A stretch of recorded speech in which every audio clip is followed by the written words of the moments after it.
Hello everyone और we warm welcome to our special segment of VKB जिसका नाम है we the women and I am your host Meenakshi. We the women एक ऐसा segment है जहां हम महिलाओं से बात करेंगे, उनकी इंस्पायरिंग स्टोरी आप तक लाएंगे। वैसे महिलाओं की बात आती है तो वुमेन एम्पावरमेंट की बात हम करते हैं और इस क्षेत्र में या फिर हर किसी क्षेत्र में महिलाएं जो हैं वो कदम से कदम मिलाकर चल रही हैं, कंधे से कंधा मिलाकर चल रही हैं। लेकिन आज की सिनेरियो में अगर देखा जाए तो 2 कदम आगे ही हैं। कई क्षेत्र हैं जहां पर महिलाएं बखूबी काम कर रही हैं और एक इंस्पिरेशन स्टोरी जो है मैं चाहती हूं वो आप तक पहुंचे, क्योंकि अब भी there is a section of women जहां बहुत सोचती हैं आगे बढ़ने के लिए, आगे चलने के लिए, कुछ करने के लिए। तो अगर ऐसी इंस्पायरिंग स्टोरीज़ आपके सामने रखी जाए तो शायद आपको भी वो एक कॉन्फिडेंस आएगा जो आप करना चाहती हैं। आज हम लोग मिलने वाले हैं वंदना व्यास जी से, जो कला और नृत्य क्षेत्र में नेशनल्स 9 इनके नाम हैं, 1 इंटरनेशनल इनके नाम है और इन्हें एक परफेक्ट एग्जाम्पल कहा जाता है। वो कोट जो आप हमेशा से सुनते हैं, कहते हैं ना कि age is just a number. इनके लिए तो वो एकदम फिट बैठता है वो example, because she is 54 plus and अब भी इतना चार्म है इनमें। एक डॉटर इन लॉ है इनके साथ। तो सोचिए कि कुछ भी करना हो तो वो डिज़ायर, डिटर्मिनेशन जो है वो बहुत ज़रूरी है। चलिए इनके सफ़र के बारे में बात करते हैं और इनके बारे में बात करते हैं। वंदना मैम, फिर से एक बार बहुत बहुत वेलकम। Thank you. कला और नृत्य का क्षेत्र कहीं ना कहीं आप यहाँ पर बहुत अच्छे से काबिज हैं, लेकिन मैं आपको आपके बचपन में ले जाना चाहूँगी। उस दौर में क्या आपने कभी सोचा था कि ये क्षेत्र से आप जुड़ेंगी? नहीं, कभी ऐसा मैंने नहीं सोचा था। और मैं मारवाड़ी एक फैमिली से बिलोंग करती हूँ, तो हम बहुत खुले होते हुए भी उतने खुले हुए नहीं थे। मुझे नृत्य की शिक्षा दी जाती थी लेकिन हमें एक स्टेज नहीं दिया जाता था। लेकिन मेरे मम्मी पापा फिर भी बहुत आगे मुझे ले जाना चाहते थे और मैं आगे आई भी जी। लेकिन मैंने कभी इतना सोचा नहीं था, जो कि जबकि हम कलकत्ता से बिलोंग करते हैं, सिटी ऑफ जॉय, तो हमारे खून में ही एक कला का भरा हुआ है नस नस में। तो उसके हिसाब से मैं काफ़ी बबली, नाम है तो काफ़ी चुलबुली थी बचपन से ही। तो मुझे बचपन में ही बेस्ट हेल्थ का अवार्ड मिला था। तब से मैं आगे बढ़ती गई, कुछ ना कुछ अवार्ड मिलता ही था और मैंने उसी दिन से ही कुछ ना कुछ क्षेत्र में, कला में ऐसे करके अवार्ड लेते जा रही हूँ बचपन से ही, नर्सरी से ही। अरे वाह, क्या बात है। लेकिन डांस के लिए आपने कब कदम रखा और आपने डांस को एक प्रोफेशन बनाने की कब सोची? डांस वैसे तो मैं बचपन से ही करती आ रही हूँ, स्कूल में, कॉलेज में, जबकि मेरी शादी 18 की थी तभी हो गई। अच्छा, हाँ। ओके। और 18th में शादी हुई और 18th में ही मैं प्रेग्नेंट भी हो गई। और मुझे याद है मैं कॉलेज में तब भी मैंने परफॉर्मेंस की थी। अरे वाह। तो अभी उसके बाद में फिर जर्नी चलती गई। उसके बाद में मैं जब नागपुर आई हूँ तो नागपुर आने से मुझे एक अलग पहचान मिली है। ओके।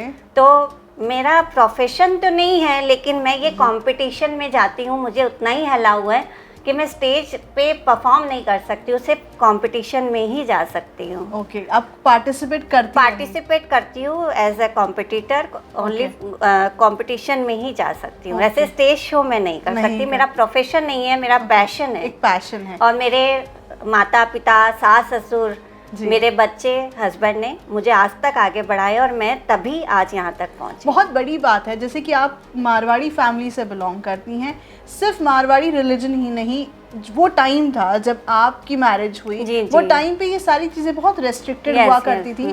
लड़कियों को सिर्फ पढ़ाई और शादी की तरफ एक फैमिली का प्रेशर होता था कि आप अच्छा पढ़ लो। उस समय पे तो पढ़ाई पे भी ज़्यादा प्रेशर नहीं था, शादी कर लो। तो शादी भी आपकी 18 में करवा दी गई। तो सुंदरता अभिशाप होती है वो मेरे लिए थी कि 18 की हो गई, अब तुम शादी हो, अपने घर जाओ, तुम बस वहीं रहो। जी। शादी के बाद एक रिस्पॉन्सिबिलिटी अलग हो जाती है जी। आपके पास 2 परिवार होते हैं, परिवार की जिम्मेदारी अलग होती है। इस जिम्मेदारी के बावजूद अपने पैशन को फॉलो करना कितना डिफिकल्ट होता है? बहुत ज़्यादा था। जैसे कि मैंने कहा कि मैं अकेली बहू, तो मेरे बहुत सारी जिम्मेदारियां थी। साथ में मेरे 9वें महीने ही मेरा बेटा हो गया, तो डबल जिम्मेदारियां। उसके बाद हम कलकत्ता से जब नागपुर आए तो नागपुर में मेरी पहचान नागपुर ने एक अलग दी। अच्छा। तो उससे मैं कंपटीशन में जब आगे बढ़ने लगी तो मैंने मेरे हस्बैंड ने एक ही बात कही कि तुम्हें अगर बैलेंस करके चलना है तो तुम्हें घर भी देखना होगा, माता पिता को भी देखना पड़ेगा और तुम भी। तो ये बात मैंने गांठ बांध ली थी। तो मैं सुबह से उठती और अपना काम करके, फिर मैं JCI में भी हो गई थी, तो मैं जाती, काम करती, फिर आती, घर का काम करती, फिर डांस करती, फिर करती, मतलब पूरी जिम्मेदारियां, मैं चप्पल भी नहीं खुलती थी। और मैं चाहती हूँ कि ऐसे ही सब जिम्मेदारियां पूरी निभाते हुए आगे बढ़ो तो आपको संतुष्टि भी मिलती है और कोई परेशानी भी नहीं होती जी। बहुत सही है कि ज़िंदगी में अपनी रिस्पॉन्सिबिलिटीज़ को निभाते निभाते अगर आप पैशन फॉलो करना चाहते हैं तो आपको रुकावट नहीं आएगी, क्योंकि अभी भी ऐसी कई महिलाएं हैं जो ये रिस्पॉन्सिबिलिटीज़ के चलते बन सी जाती हैं और वो अपने पैशन को फॉलो ही नहीं कर सकती हैं, ये सोचते हुए कि अब नहीं हो पाएगा। क्या कहेंगे आप? मैंने सिर्फ एक ही गांठ बांधी थी कि एक ही, मेरे बार बार, और मैं हमेशा यही बात कहती हूँ कि लक्ष्य न ओझल होने पाए, कदम मिला के चल, सफलता तेरे कदम चूमेगी, आज नहीं तो कल। क्या बात है। तो ये चीज़ मैंने कभी नहीं छोड़ी और मैं अपने चेहरे पे हमेशा मुस्कुराहट रखी। तो मुस्कुराते हुए जियो जिंदगी। क्या बात। तो मैंने मुस्कुराहट कभी नहीं छोड़ी और कभी आप परेशानियों से भागिए मत, उसको झेलते हुए, क्योंकि परेशानी एक ऐसी चीज़ है जो कभी आपका पीछा नहीं छोड़ेगी। Very true. तो उसको आपको, अगर आपको पैशन, आपको अपनी जो कला है, आपकी जो भी हॉबी है, उसको भी आगे लेके चलना है, तो आपको घर की जिम्मेदारियां, बच्चे और आपको खुद को भी मेंटेन करते हुए आगे बढ़ना है। बिल्कुल बिल्कुल। अगर हम ये सारी चीज़ों को पीछे छोड़ देंगे तो फिर हमारे बारे में कौन सोचेगा? हम अपने बारे में नहीं सोचेंगे तो फिर कौन सोचेगा? अगर आपकी शादी जल्दी हो जाती है यार, आपके पास रिस्पॉन्सिबिलिटीज़ आ जाती है, तो आपके सपने भी तो आप ही के हैं, आप ही को पूरा करना है और इसकी जिम्मेदारी भी आपकी है। कहीं ना कहीं डांस और नृत्य आपके लिए एक बहुत बड़ी ब्लेसिंग है। जैसे कि आप एक सिटी ऑफ जॉय से आती है, लेकिन क्या आपने ऐसे प्रोफेशनली सीखा है? नहीं सीखा नहीं, पहले तो मैं बिल्कुल नहीं सीखती थी एज अ हॉबी, लेकिन जब मैं कंपटीशन में जाती हूँ तब मैं, क्योंकि मैं एक डांस आर्टिस्ट हूँ, मैं कोरियोग्राफर नहीं हूँ, तो उसके लिए फिर मेरे गुरु हैं सोनू नक्शने, मैं उनके पास जाती हूँ, वो मुझे शिक्षा देते हैं, फिर मैं जाके परफॉर्म करती हूँ। जी। आपका जॉनर क्या है? क्लासिकल आपको ज़्यादा पसंद है? मेरा जॉनर है बॉलीवुड और फोक में लावनी एंड राजस्थानी। जी। मैंने आपके बहुत सारे परफॉर्मेंसेस एक्चुअली सोशल मीडिया पर और यूट्यूब पर देखे हैं और इतना ग्रेसफुली आप नाचती हैं, मतलब आज की जनरेशन तो देखना बनता है कि इस एज पर भी। और अब तो एक मदर इन लॉ है, मदर इन लॉ का तो एक काम होता है कि अब सास बन चुकी हूँ तो सास वाली फीलिंग आनी चाहिए, लेकिन शी इज़ सो क्यूट और इतनी जेंटल हैं अपनी डॉटर इन लॉ के साथ। ये रिलेशंस भी मेंटेन करना बहुत मुश्किल है, क्योंकि आजकल सास को एक दर्जा मिला है कि सास तो हर सास ऐसी होती है। नहीं, तो आप कैसी सास हैं? नहीं, मैं तो बिल्कुल मेरे बेटी की तरह उसको रखा हुआ है और उसको पूरी छूट दी है मैंने कि वो कुछ भी करे, नाचे गाए मेरी तरह। मुझे तो लगता है कि लड़के को देखने से पहले उन्होंने सास को देखकर हाँ कर दी होगी। सही में कि मतलब मेरी सास इतनी सुंदर है तो मैंने तो इस घर में जाना है, मतलब मुझे तो ब्लेसिंग मिल रही है, मुझे तो नहीं की बहू बनना है ना। पर वो बहुत अच्छा गाना गाती है तो मैं उसको हमेशा प्रेरित करती हूँ कि आप तुम जाओ, गाना गाओ, आगे बढ़ो। और यहाँ पर नागपुर में तो बहुत अच्छे प्लेटफॉर्म है, मैंने देखा, जब मुझे मिला है तो तुम्हें भी मिलेगा। आप तो बहुत आगे बढ़ गए हैं, जब हम आए थे तो कुछ भी नहीं था यहाँ पर। तो लेकिन मैं अपना पूरा प्रेरणा जो मुझे मिली है आज फिट रहने की और करने की, तो मैं अपना उसका सारा श्रेय मैं अपनी सास को देना चाहूँगी। वो 80 में मरी लेकिन शी इज़ सो फिट कि मैं क्या बताऊँ, अपना इतना केयर करती थी कि बाकायदा उनकी परफेक्ट रेड चप्पल, रेड बिंदी, रेड सब कुछ रेड, स्टाइल स्टेटमेंट पूरा होता था। वो जब उनका हार्ट ओपन हार्ट हुआ था तो वहाँ ओपन हार्ट में भी उसके पार्लर वाली गई थी 2 बार आईब्रो करने के लिए। ये नहीं, वो उनका ये कहना था और मैं सबसे कहना चाहूँगी कि उनका यही कहना था कि ज़िंदगी सिर्फ एक बार मिलती है, इसको तुम ऐसे गाय बकरी की तरह मत जियो, अच्छे से जियो। भगवान ने तुम्हें ज़िंदगी दी है, अच्छे से जियो। और वही मैं करती हूँ, हंसते मुस्कुराते हुए। मैं कभी भी किसी को दुखी नहीं देख सकती और ना मैं देना चाहती हूँ। गलती से कुछ हो जाए बात अलग है, और कभी भी मैं रोती भी रहूँगी तो मैं मुस्कुराती रहती हूँ। नहीं, मैंने आपको देखा है, मैं वंदना मैम को बहुत टाइम से जानती हूँ, मिली बहुत साल बाद हूँ, लेकिन मैं इनको पहले से जानती हूँ और मैंने कभी भी इनके चेहरे पे कोई शिकन नहीं देखी। परेशानियाँ ज़िंदगी में हर किसी के पास होती हैं, हमारे पास है, आपके पास है, लेकिन उसको किस तरह हैंडल करना है, उसको किस तरह कोप अप करना है, ये आपके हाथ में होता है। बिल्कुल, मेरी भी जो ज़िंदगी है वो स्मूथली नहीं थी। मैं बहुत मॉडर्न फैमिली से हूँ, लेकिन जो मेरे ससुराल बहुत मॉडर्न फैमिली है, लेकिन फिर भी एक उतार चढ़ाव, जब एक बहू आती है तो एक सोच में भिन्नता आती ही आती है। तो मेरी ज़िंदगी बहुत उतार चढ़ाव से आई है, लेकिन फिर भी मैंने कुछ भी आगे पीछे हुए बिना मैं इस लाइन को, अपना लक्ष्य को निर्धारित करते हुए आगे बढ़ती चली गई और आज भी बढ़ती चली जा रही हूँ मैं। Very true ma'am. जब परफॉर्मेंसेस होते हैं और आपने फर्स्ट टाइम जब पार्टिसिपेट किया था, वो मेमोरी प्लीज शेयर कीजिए। नागपुर की? हाँ, जब आपने पहली बार किसी कंपटीशन में पार्टिसिपेट किया। अच्छा, ऐसे मैंने परफॉर्मेंस तो बहुत बार किए स्कूल कॉलेज में, लेकिन एज ए कंपटीशन में मैंने सबसे पहले विदर्भ हिंदी साहित्य सम्मेलन में। अच्छा। उन्होंने मुझे पहले पहचान जी जब दीक्षित सर हुआ करते थे, तो मेरा सबसे पहला परफॉर्मेंस था 2005 में। अच्छा। शायद नच बलिए या ऐसा कुछ चल रहा था। तो मुझे ना तो स्कूटर चलाना आता, ना साइकिल चलाना आता। आप कलकत्ता के रहने वाले, हम कुछ जानते नहीं थे, ट्राम या बस या गाड़ियाँ, टैक्सी ऐसा। तो मुझे याद है राजस्थानी सॉन्ग था, मैंने पूरा गेटअप करके, और दीक्षित सर इधर चल रहे, वो देख रहे कि ये कुछ तैयार है, और मैं जाके फर्स्ट, मेरे पाँव यूँ हिल रहे, कंपन, क्योंकि नागपुर में मुझे कोई चिड़िया भी नहीं जानती है।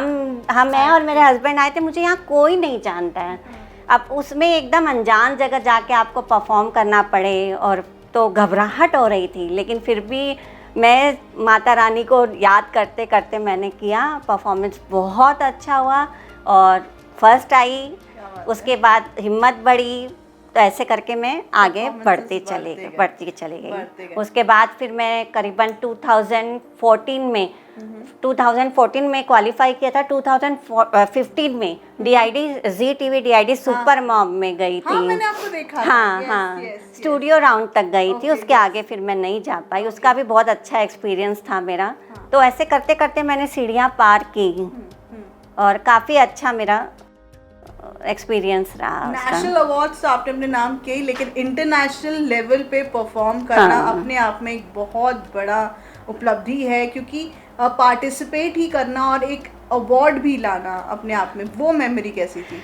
वो तो बस पूछिए मत। मेरे हस्बैंड ने तो मना ही कर दिया था कि नहीं जाना है, अब कहाँ तुम जाओगी बैंकॉक, वो भी अकेले। मैंने कहा यार प्लीज़ जाने दो, मन था, लेकिन चलो।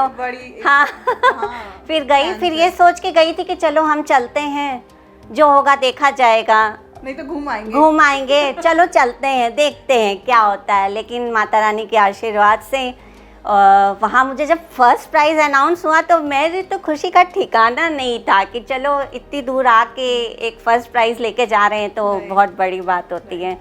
लेकिन बहुत अच्छा लगा था वहाँ भी, इतने दूर जाके, और इतने इंडियंस थे वहाँ पर देखने के लिए, बहुत अच्छा लगा। आपने कला को अपने तक सीमित नहीं रखा, आपने कई बच्चों को भी सिखाया, आप क्लासेस लेती थी। हाँ, बीच में एक बार ली थी मैं, काफ़ी 6 महीने तक ली थी।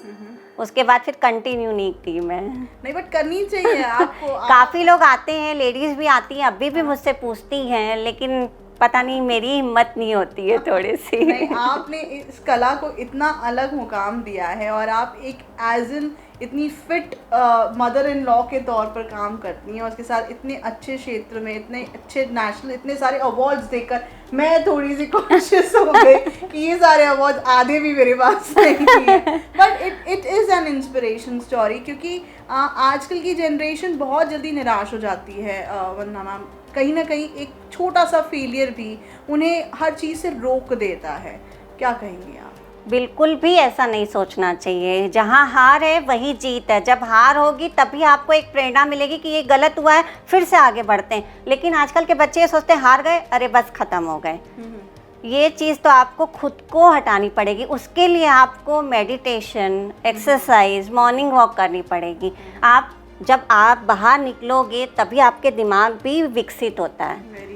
आप दिन भर मोबाइल और टीवी में बैठ के आप अपनी कला को आगे नहीं बढ़ा सकते हो। उसके लिए जैसे आज मैं डांस करती हूँ तो मुझे सुबह उठ के एक्सरसाइज करना, जिम जाना, बहुत कुछ मैं करती हूँ। तब आप फिट रहते हो, तब आपके पाँव बढ़ते हैं। आप ये जो आप तेज और खूबसूरती, मुस्कुराहट, ये साथ में एक्सरसाइज, घर का प्यार, आप जैसे फ्रेंड्स का प्यार, ये चेहरे पे आता है। बहुत ज़रूरी है क्योंकि प्यार जो है वो बनाए रखता है। आपका शेड्यूल ज़रूर जानना चाहूँगी, शेड्यूल, क्योंकि वंदना मैम अब भी इतनी खूबसूरत हैं, इतनी चार्मिंग स्माइल है इनकी। मैं यहाँ थोड़ी सी वो गई हूँ कि मैम इतनी फिट है, मैं अब फिटनेस की ओर मुझे कल से दौड़ लगानी पड़ेगी। आपका शेड्यूल क्या है? सुबह कितने बजे उठते हो आप? मैं 5:30 बजे उठ जाती हूँ, फिर थोड़ा नीचे वॉक करती हूँ, वॉक करके उसके बाद में फिर जिम जाती हूँ, जिम जाके फिर डांस क्लास जाती हूँ, फिर आती हूँ, फिर खाना वाना बनाती हूँ, नाश्ता, पर ऐसे करके चलता रहता है। फिर शाम को फिर वॉक करने, मतलब 2 बार वॉक करने जाती हूँ मैं। ये आपका फिटनेस का राज है। हाँ। कुछ कहीं और चक्कियों की काटा तो बता दो हमको, वो चक्की काटा हम भी खा लेंगे यार। थोड़ी सी चार्मनेस हमारे पास भी आ जाएगी। आप यही चक्की का आटा है कि ऑलवेज थिंक पॉजिटिव, बस। ये तो जरूरी है, ये तो ये जरूरी आप है। सब महिलाओं हो या बच्चों को, उनको आपको पॉजिटिविटी अंदर लानी पड़ेगी, तभी आप आगे बढ़ सकते हो। ये चीज़ तो मैंने भी एक्चुअली अपनाई है। एक टाइम था मैं भी बहुत जल्दी अपना मोरल डाउन कर लेती थी, नेगेटिव वाइब्स आ जाती थी, नेगेटिव सोचने लग जाती थी। लेकिन अब ऐसा हो चला है कि अब सिर्फ चाहे कुछ हो जाए पॉजिटिव ही बनाए रखना है, क्योंकि वो ही आपके साथ रहेगा और आपके ऑब्स्टिकल्स को भी आपको पार करने में मदद मिलेगा। नृत्य क्षेत्र में अब तो बहुत सारे फॉर्म्स आ गए हैं। पहले क्लासिकल एक फॉर्म हुआ करता था, फोक डांसिंग बहुत ज़्यादा होती थी, अब तो इतने ज़्यादा स्टाइल्स हैं। ये जो स्टाइल हैं ये भी आपने ट्राई किए या नहीं की? हाँ, मैं फिलहाल कर रही हूँ, थोड़ा थोड़ा करती हूँ, लेकिन मुझ में आता नहीं है वो। अच्छा, सर डांस करते नहीं करते हैं कि सिर्फ आप ही घर में डांस करते नहीं हैं, नहीं बाकी कोई नहीं करता? नहीं, सर करते हैं, वो थोड़ा चक्की वाला करते हैं, चक्की घुमाने वाला, लेकिन अच्छा करते हैं वो, मेरे से कई बार बहुत अच्छा कर तो लेते आपने हैं। नचवाया है? वो हाँ नहीं हाँ, नचाया? बिल्कुल नचवाया है। वैसा वाला नहीं? वैसा वाला वो मुझे नचवाते हैं। अच्छा। आप बहुत सही, मतलब आपका परफॉर्मेंस मैंने यूट्यूब पे उनके साथ भी देखा हाँ, था। हाँ। वेडिंग्स वगैरह में आप तो सेंटर ऑफ अट्रैक्शन होती हैं। नहीं नहीं, लेकिन वो आप भी उनको- हैं, हाँ, वो तो भी आप हैं, वो भी हैं मेरे साथ, वो भी हैं। आप उनको भी बरोबर नचवाती है ना? और लोग काफी पसंद करते हैं हम दोनों का है डांस। ना? हाँ, वो वही चीज़ बहुत ज़रूरी है। ये जो मैंने फोक डांस के अलावा जो फॉर्म्स जो अभी इतने आए हैं इंटरनेशनल लेवल पे, इन फॉर्म्स को क्या लगता है कि आज की जो जनरेशन है वो डांस को इस तरह समझती है कि बस फ्री स्टाइल आ जाए तो ज़रूरी है। हम म्यूज़िक की भी बात करते थे तो हमको बेसिक्स आना बहुत ज़रूरी था, तो हमको ताल सुर की ज्ञान होना बहुत ज़रूरी था। लेकिन आजकल की जनरेशन सिर्फ नाचती है तो सोचती है कि हम नाचना सीख गए। नहीं, वो नाचते नहीं है, स्टंट ज़्यादा करते हैं। वो स्टंट से क्या होता है, वो स्टंट, उसमें आप स्टंट के साथ में थोड़ा डांस स्टेप्स डालोगे तो उसमें खूबसूरती ज़्यादा बढ़ जाएगी। जबकि मैं कई बार जजमेंट करने जाती हूँ तो स्टंट तो फिर उसमें मैं कैसे उसको मार्क्स दूँ। Very true ma'am. Folk dance आपने इतनी बार परफॉर्म किया और हमेशा पार्टिसिपेट करती है, तो आपका वो एक अलग एक तरीका होता है। राजस्थानी हो गया या महाराष्ट्रन हो गया, आपने लावनी भी की थी, बहुत सुंदर परफॉर्म की थी वंदना मैम ने लावनी। तो ये जो फॉर्म्स हैं इसमें किन चीज़ों की तैयारी की ज़रूरत होती, क्या बेसिक चीज़ें उस पर ध्यान देने की ज़रूरत है? जैसे कि लावनी बोले तो एक आपको चेहरे का एक्सप्रेशन, हाव भाव, क्योंकि उसमें ज़्यादातर आपके चेहरा बोलता है। महाराष्ट्रन में तो खास तौर पे ही है, और उसमें बीट टू बीट चलना पड़ता है लावनी के अंदर में। तो राजस्थानी में जैसे ये वाले हाथ है, यूं करके आता है, तो ये सबको नहीं हो पाता है, तो इसमें ग्रेस चाहिए, राजस्थानी में ग्रेस चाहिए। एक्चुअली और जो प्रॉप लेके करते हैं तो प्रॉप में बैलेंस आपको प्रैक्टिस चाहिए। जो भवई आँख के और वो सब करते हैं, परात पे करते हैं, कीलों पे करते हैं, उसके लिए थोड़ी प्रैक्टिस चाहिए। और राजस्थान में ग्रेस ज़रूरी है, क्योंकि बहुत धीरे धीरे होता है, तो उसके लिए आपको एक ही स्टेप को बहुत धीरे धीरे करना होता है। जब आप पार्टिसिपेट करने जाती हैं उसके कितने दिन पहले आपको प्रैक्टिस कितने दिन की प्रैक्टिस रहती, कितने दिन की मेहनत रहती है? हाँ, काफ़ी दिनों पहले, जैसे राजस्थानी के लिए तो काफ़ी दिनों पहले मुझे करना होता है, क्योंकि वो परात और किलो पे करना है और बैलेंस करना है, तो एक बहुत ही बड़ा टास्क है, तो उसके लिए काफ़ी दिन है, करीबन 2-3 महीने तो होते ही हैं, उसके पहले से प्रैक्टिस शुरू हो जाती है। बहुत सारे हर्डल्स भी आते हैं पैशन को फॉलो करते करते, बहुत परेशानियां भी आती हैं, जैसे आपने कहा कि अब हर परेशानी को एक बहुत फ्लॉलेसली ले जाती हैं, लेकिन ऐसी कुछ मेमोरी हो जहां आपको भी फेलियर मिला हो लेकिन आपने उसको उस पर कॉन्सेंट्रेट ज़्यादा ना किया हो, क्योंकि फेलियर्स तो ज़िंदगी में हर किसी के आते हैं। ऐसी कोई मेमोरी याद है जहां आपका कोई काम बिगड़ गया हो या फिर आपको नहीं मिला हो उस तरीके का रिस्पांस जो आप चाहती थी? नहीं, ऐसा तो आज तक नहीं हुआ है। 1-2 बार हुआ है कि भाई वो जैसे एक बच्चे ने, अब मेरा 10 मिनट बाद मेरा परफॉर्मेंस है और बच्चे ने ग्लास फोड़ दिया, जिस कांच का ग्लास था उसके ऊपर मुझे चढ़ना है और 10 मिनट की टाइम है।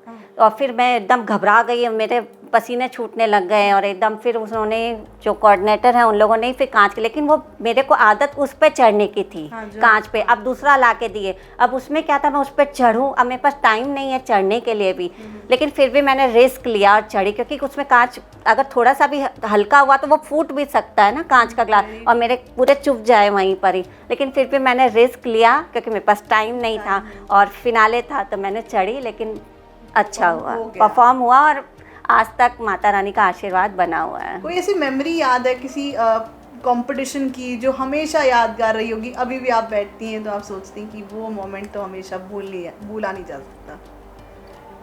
कोई ऐसा कंपटीशन, कोई ऐसी मेमोरी या कुछ किसी ने बहुत अच्छा अप्रिसिएशन दिया हो या ऐसा?